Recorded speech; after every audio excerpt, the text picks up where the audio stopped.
We have now, I guess, a new perspective on MS-13 as they start to mature. And really, this kind of makes sense. It's a natural evolution as these, unfortunately, these criminal entities start to mature in this country. And we're talking about women, females. You know, largely, you think of men as MS-13 as they infiltrate our country and perpetrate crimes against we the people, the American citizens.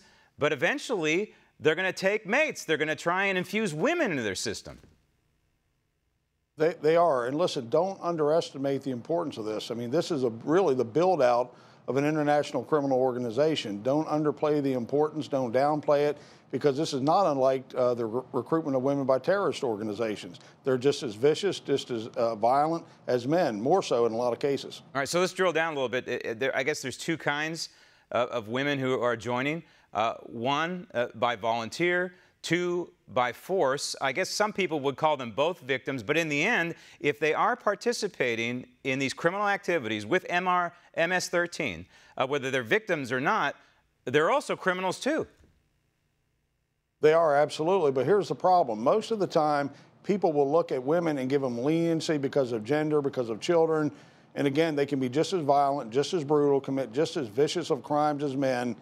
And again, whether or not it's by force or by drafting into the gang, you may be a gang member's girlfriend, a home girl, as they call them, but regardless, you are now a part of that gang, and there's no way out of it. And so these ones who are forced into it, one would presume possibly they're also illegals, possibly new arrivals to this country, and they're somewhat isolated from everyone else, probably by language, also by the gang, and that's a very dangerous combination. But the ones who are choosing to join on their own, this is part and parcel to a larger problem in this country. And when we look at gang activity, Sheriff, and I'm sure you would back this up and vouch for it, and we've seen this ad nauseum in the Los Angeles area, for example, and that is these youngsters often join gangs, and women in particular, because it's a substitute for family. Their family, their nuclear family has been exploded, and so therefore the gang replaces the family unit.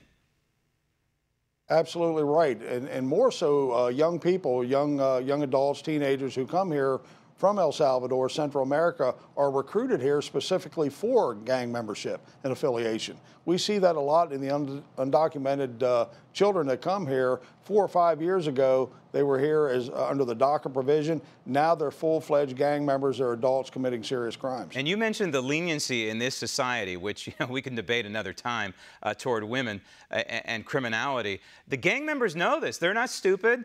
They know that they can use and recruit and use women and maybe get away with murder, literally, when they wouldn't be able to as a male. That's absolutely right. That's why I compared it very much like a terrorist organization recruiting women. We don't expect it. We don't know how to deal with it as Americans. And really, again, like I said before, don't underestimate how serious this is going to be. Washington, D.C., the Maryland and the Washington, D.C. area, I'd like you to explain to me why it seems to be a magnet for MS-13. Just in 2017 alone, Sheriff, you had the torture murder of a 15-year-old girl. Unbelievable. And then the murder, dismemberment of a male victim in the Washington, D.C. area. I think you were on this program a few months ago talking about that. Why are they seem to be congregating in this region?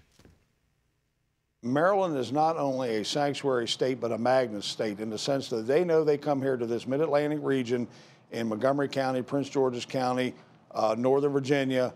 They're not going to be bothered by law enforcement. There is no immigration enforcement other than Frederick County, Maryland, and 2 other counties in Maryland, which are just getting started.